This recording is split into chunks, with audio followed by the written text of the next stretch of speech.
తెలంగాణ రాష్ట్ర సమితి అలియాస్ భారత రాష్ట్ర సమితి ఇప్పుడు కీలకమైన ప్రకటన చేసింది. ఫ్యూచర్ సిటీ హడావిడి మధ్యలో అందులో ప్రధానమైనటువంటి అంశాలని ప్రస్తావించింది. నేడు రేపు మీర్జంపూర్లో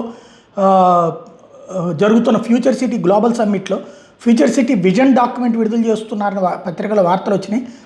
రేవంత్ రెడ్డి గారు ఆయన క్యాబినెట్లో ఉన్న మంత్రులు యాచార మండల రైతులకు ఫార్మాసిటీ రద్దు చేస్తామని మాట ఇచ్చి మేనిఫెస్టోలు పెట్టి ఫార్మాసిటీ రద్దు చేయలేదు.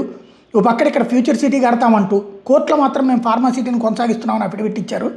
ఎలక్షన్ ముందు రైతుల భూములు కాపాడుతామని మాట ఇచ్చి ఇప్పుడు రైతుల్ని మీ భూములు ఇవ్వాల్సిందని బెదిరిస్తున్నారు. చట్ట ప్రకారం ఇక్కడ వేరే ప్రాజెక్ట్ కట్టాలంటే ఇప్పుడున్న భూసేకరణ నోటిఫికేషన్ రద్దు చేయాలి. మళ్ళీ ప్రతి గ్రామంలో కొత్త ప్రాజెక్ట్ రిపోర్టు తెలుగులో ఇచ్చి ప్రజాభిప్రాయ సేకరణ చేయాలి. మళ్ళీ కొత్త పర్యావరణ అనుమతులు తెచ్చుకోవాలి. ఇవేవీ చేయకుండా ఫార్మాసిటీ కోసం సేకరించిన భూముల్లో మేము ఫ్యూచర్ సిటీ కడతామంటే అది చట్ట ప్రకారం చెల్లదు. అంతేకాదు యాచారం మండలంలో 4 గ్రామాల్లో మేడిపల్లి, నానక్ నగర్, తాటిపత్తి, కురమిద్దలో తీసుకున్న భూముల్ని స్వాధీనపరచుకోకూడదని హైకోర్టు నుంచి స్టేలు ఉన్నాయి.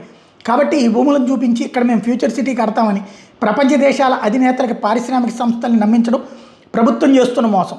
మేము ఇక్కడ గ్లోబల్ సమ్మిట్లో పాల్గొంటున్న అతిథులకు తెలియజేసేది, ఈ ప్రభుత్వం మాట ఇచ్చి మమ్మల్ని మోసం చేసి ఈరోజు ప్రజాపాలన చేస్తున్నామని మీతో ప్రగల్భాలు పలుకుతున్నారు. వీళ్ళని నమ్మి మీరు ఇక్కడ పెట్టుబడులు పెడితే మీరు కూడా మోసపోతారు.